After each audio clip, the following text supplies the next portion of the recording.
மீண்டும் யாழ் வரும் வைத்தியர் அர்ச்சுனா. நல்லூரில் வெடிக்க உள்ள மக்கள் போராட்டம்.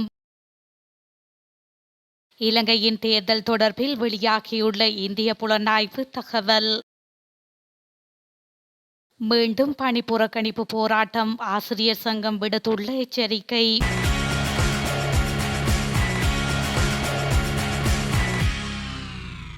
குற்றம் சாட்டப்பட்ட வைத்தியசாலை நிர்வாகிகளை உடனடியாக மாற்றம் செய்து சுகாதார அமைச்சு புதன்கிழமைக்குள் ஒரு மாற்றத்தை செய்யாவிடில் நாங்கள் மீண்டும் நல்லூரில் சந்திப்போம் என வைத்தியர் அர்ச்சுனா ராமநாதன் தெரிவித்துள்ளார். வைத்தியர் அர்ச்சுனா தனது முகப்புத்தகத்தில் வெளியிட்டுள்ள நேரலையிலேயே இந்த விடயத்தினை குறிப்பிட்டுள்ளார். அவர் மேலும் தெரிவித்துள்ளதாவது: நான் பொதுமக்களிடம் கேட்டுக்கொள்வது என்னவென்றால், அனைத்து வைத்தியர்களை நோக்கியும் கை நீட்டாதீர்கள். பணம் சம்பந்தப்பட்ட விடயங்களில் வைத்தியர்கள் பிழைவிட்டிருக்கலாம், ஆனால் ஒருபோதும் வைத்திய கடமையில் அவர்கள் பிறழ்வதில்லை என்பதை உறுதியாக கூறுகின்றேன். என்னுடைய பிரச்சினைகளுக்கு சுகாதார அமைச்சு நடவடிக்கை எடுக்காவிட்டால் புதன்கிழமை வரைக்கும் நான் பொறுமையாக பார்ப்பேன். புதனிரவு நான் யாழ்ப்பாணத்திற்கு வருவேன். வியாழக்கிழமை காலை நாங்கள் மீண்டும் நல்லூரில் சந்திப்போம். அதன் பிறகு மக்கள் போராட்டமாக இது மாறும். இதில் என்னை நான் ஆகுதியாக்குவதற்கும் தயாராக உள்ளேன். இது ஒரு வரலாறாக அமையும். ஊழல்களை பார்ப்பதற்கு ஓரளவு பொறுமைதான் இருக்கின்றது. பிரச்சினைகள் கூடிக்கொண்டே போகின்றது. குற்றவாளிகள் இப்பொழுதும் கதிரிகளில் இருந்து அறிக்கை விட்டுக் கொண்டிருக்கின்றார்கள் என அவர் மேலும் தெரிவித்துள்ளார்.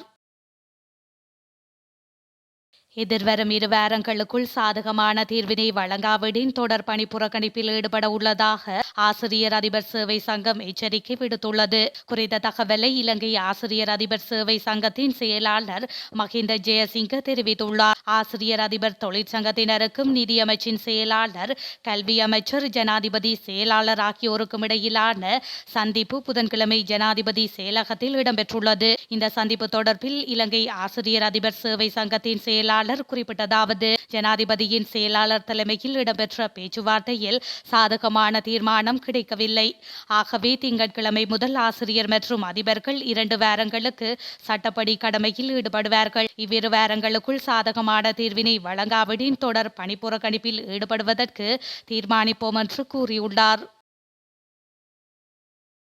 எதிர்வரும் ஜனாதிபதி தேர்தல் தொடர்பான அனைத்து கணக்கெடுப்பு அறிக்கைகளிலும் சஜித் பிரேமதாச முன்னிலை வகிப்பதாக இந்திய புலனாய்வு தகவல்கள் தெரிவிக்கின்றன.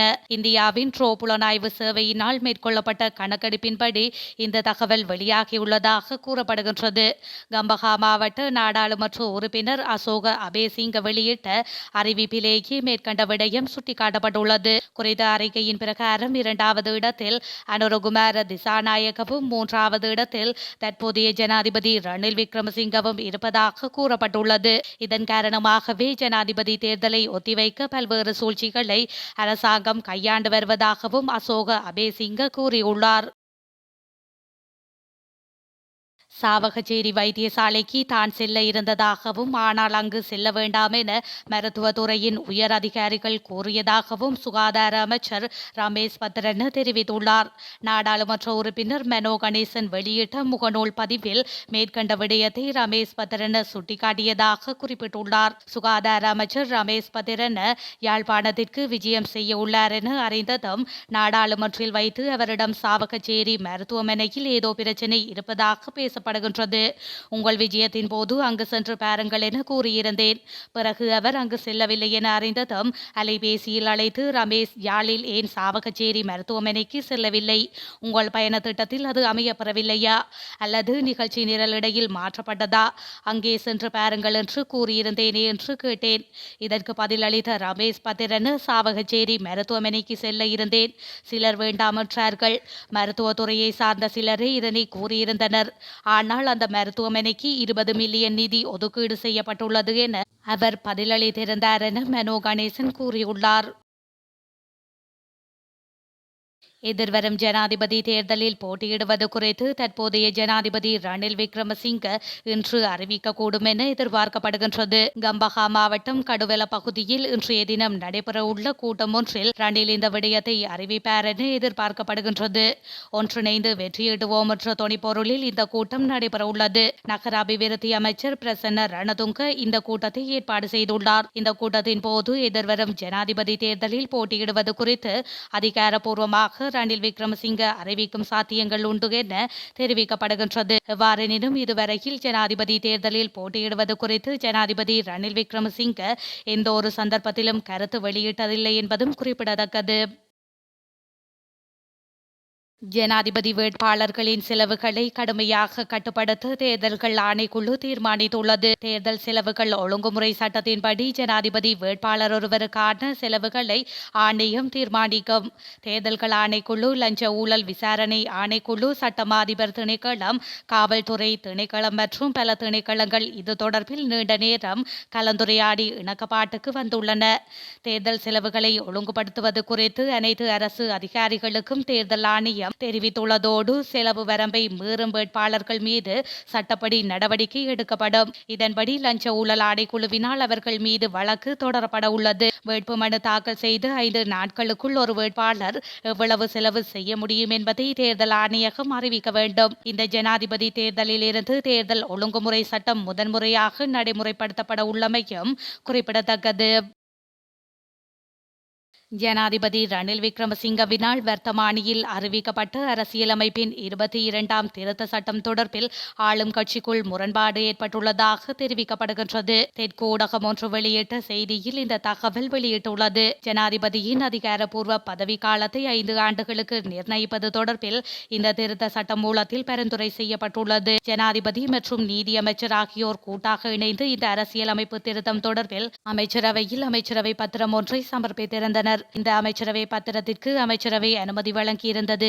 எனினும் இந்த திருத்த சட்டம் மூலம் தொடர்பிலான வர்த்தமானி அறிவிப்பு வெளியீட்டை ஜனாதிபதி தேர்தலின் பின்னர் மேற்கொள்ளுமாறு நீதியமைச்சர் விஜயதாச ராஜபக்ஷ நீதியமைச்சின் செயலாளருக்கு அறிவுறுத்தல் வழங்கியிருந்தார். இவ்வாறான ஒரு பின்னணியில் ஜனாதிபதி ரணில் விக்ரமசிங்க வர்த்தமானி அறிவித்தலை உடன் வெளியிடுமாறு நீதியமைச்சின் செயலாளருக்கு அறிவித்திருந்தார். இதன் அடிப்படையில் குறித்த வர்த்தமானி அறிவித்தல் வெளியிடப்பட்டிருந்தது. இதனைத் தொடர்ந்து ஆளும் கட்சிக்குள் முரண்பாடுகள் எழுந்துள்ளதாக தெரிவிக்கப்படுகின்றது. இந்த வர்த்தமானி அறிவித்தல் வெளியிடப்பட்டாலும் ஒரு வாரம் வரையில் இந்த சட்டமூலத்தை நாடாளுமன்றில் சமர்ப்பிக்க முடியாது என நீதியமைச்சர் விஜயதாச ராஜபக்ஷ தெரிவித்துள்ளார். தான் ஜனாதிபதியாக இருந்த காலத்தில் அரசியலமைப்பில் சட்ட ரீதியாக இருந்த ஜனாதிபதியின் பதவி காலத்தை 6 5 வருடங்களாக குறைத்துள்ளதாக முன்னாள் ஜனாதிபதி மைத்ரிபால ஸ்ரீசேன தெரிவித்துள்ளார். பொலனறுவையில் வைத்து முன்னாள் ஜனாதிபதி இதனை தெரிவித்துள்ளார். இது தொடர்பில் முன்னாள் ஜனாதிபதி மைத்ரிபால ஸ்ரீசேன மேலும் கூறியதாவது: அரசியலமைப்பின் 19வது திருத்தம் பற்றி எனக்கு மட்டுமே சரியாக தெரியும். மஹிந்த ராஜபக்ஷ 18வது அரசியலமைப்பின் மூலம் பெற்ற அதிகாரங்களை பெற்றிருந்த போது அந்த அதிகாரங்களை நான் குறைத்தேன். இந்த நேரத்தில் 19வது அரசியலமைப்பு பற்றி மட்டும் பேசக்கூடாது. 18வது அரசியலமைப்பின் மூலம் ஒற்றையாட்சி அதிகாரத்துடன் ஜனாதிபதிக்கு வழங்கப்பட்ட அதிகாரம் 19வது அரசியலமைப்பு திருத்தத்தின் மூலம் நீக்கப்பட்டது. ஜனாதிபதி சட்டத்தரணி ஐயம்பதி விக்ரமரத்ன நான் ஜனாதிபதியாக இருந்த காலத்தில் உச்ச நீதிமன்றத்திற்கு சென்று ஜனாதிபதியின் பதவி காலத்தை 6 5 வருடங்களாக சட்ட ரீதியாக குறைத்தார். மைத்திரிபால ஸ்ரீசேனவுக்கு மட்டுமல்ல, இந்த நாட்டின் அனைத்து ஜனாதிபதிகளுக்கும் பொருந்தும் வகையில் இந்த சட்டம் மூலம் மாற்றப்பட்டது. உலகில் எந்த தலைவரும் செய்யாத வகையில் எனது அதிகாரத்தை விட்டுக் கொடுத்தேன் என மேலும் அவர் தெரிவித்துள்ளார்.